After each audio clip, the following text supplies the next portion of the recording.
All right, in today's episode, we're going to be doing a starter remove and replace in this Nissan Truck.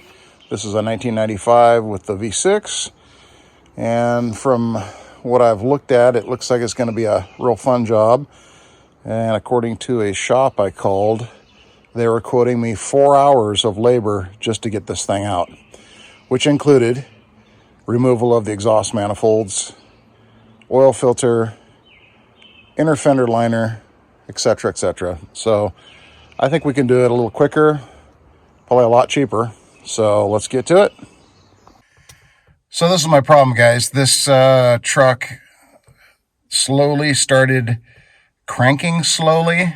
I thought it might have been the battery, so I replaced the battery. And this is what we still get with a new battery.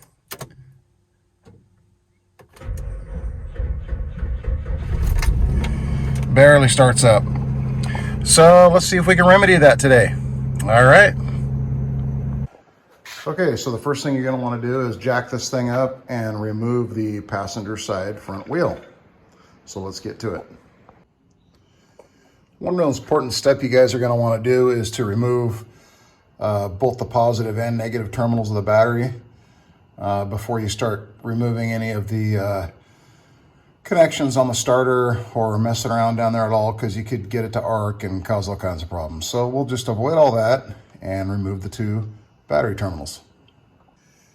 Okay guys, so after you get the wheel off, then you need to take off this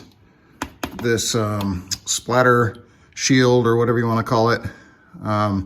Keeps water and stuff from splashing into the alternator and the headers and all that stuff. So they got these little tabs that hold it in. You just pop those loose with this little trim tool that I picked up at AutoZone. And then occasionally you'll get something like this where somebody else has been in there before you and they put a bolt. So deal with that. You take these off, and then we'll take that shielding out and we'll show you what's next. Then you want to go ahead and unplug your oil pressure sending unit wire, which is right there. That little plug goes down into the harness that is part of the starter wiring harness. Okay guys, so you got two bolts that hold this starter in. You got this one right here, and there's another one. Get the light on it. Right up there. This one I'm going to attempt to get with a kind of a box wrench. It's a 14 millimeter. And that one up there, I think we're going to try to get that one with a wobbly on a 3/8 drive 14 millimeter socket. So let's see what we can do here. I'll get right back with you.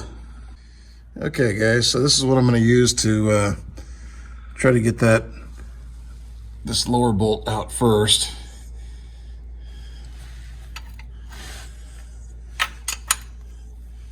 Just get out like that. Piece of cake. I think it wasn't even that tight. I don't know if that's good or bad, but once we get this new starter in here, hopefully it's going to solve our problems. All right, I'll get right back with you. Okay guys, what I ended up doing is I ended up putting on this, it's about a 3 foot long 3/8 extension, and I kind of snaked it up past the transmission and all the way up to the starter so that I could get on it back here with a ratchet. Otherwise you gotta piece together stuff to try to get it to reach that bolt, and then you don't really have any room to run your ratchet. So I figured this would be the best option, and let's give it a shot. Let's see if it's gonna work.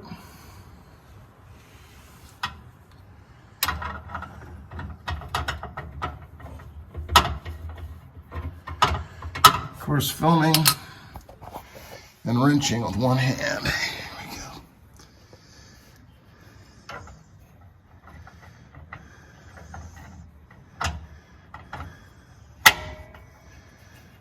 Okay.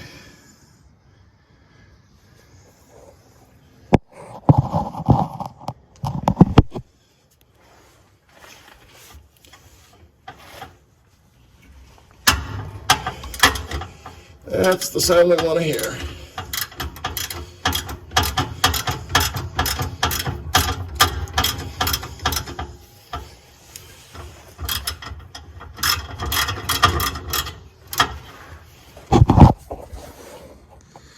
Okay guys, I'll take that second bolt out and we'll get right back with you. Okay, so with the second bolt broken loose, theoretically, this starter should slide out. Now, the problem is going to be getting it out through this little gap right here. Some guys say you can go up through the top. If I do that, I'm going to have to remove the radiator shroud, which is just another little thing, but let's try to take it out through the bottom first here.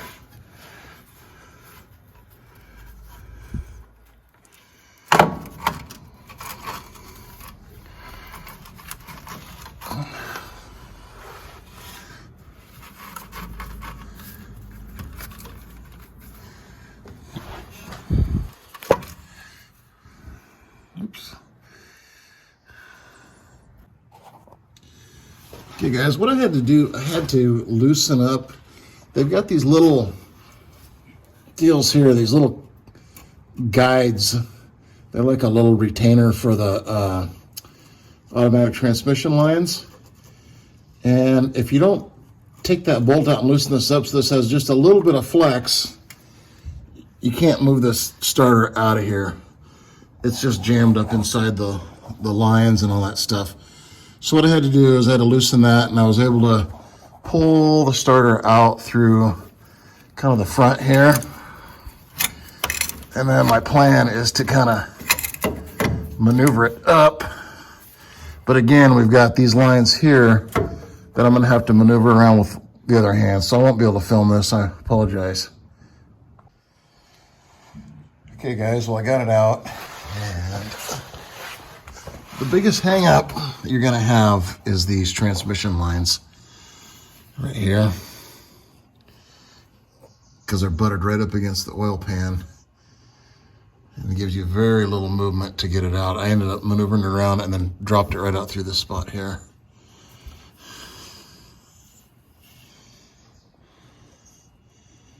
Another thing you want to do is get that little plug out, and I undid the main power lead going into the starter before pulling it out also. But you need to remove that little clip there, that little gray one, before you can get the starter out of here. Well, I hope this helped, guys. I'm going to go ahead and attempt to put the new one back in now. Okay, guys, so this is the old starter. This is the one I ended up going with. O'Reilly's Finest. It's, here's the part number on that.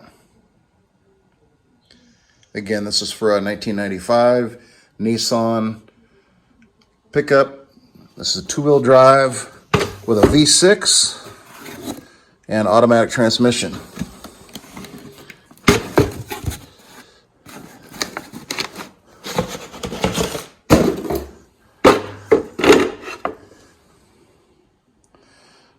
She's a beaut. All right, let's get her put in. Okay guys, I got the starter installed. It was a real struggle getting past the automatic transmission lines. So if you can get two people, one guy to pull down on the lines and the other guy to push the starter into place, that's kind of what you almost have to do. I struggled through and was able to do it. I was able to do it. And let's give it a shot and see if she works.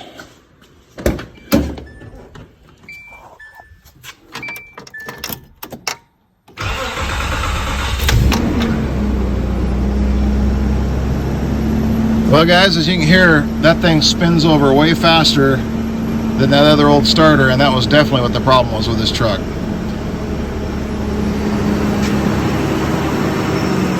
I tell you, there's no greater feeling than saving hundreds of dollars doing this job yourself. Don't be afraid of it. Just tackle it and do it.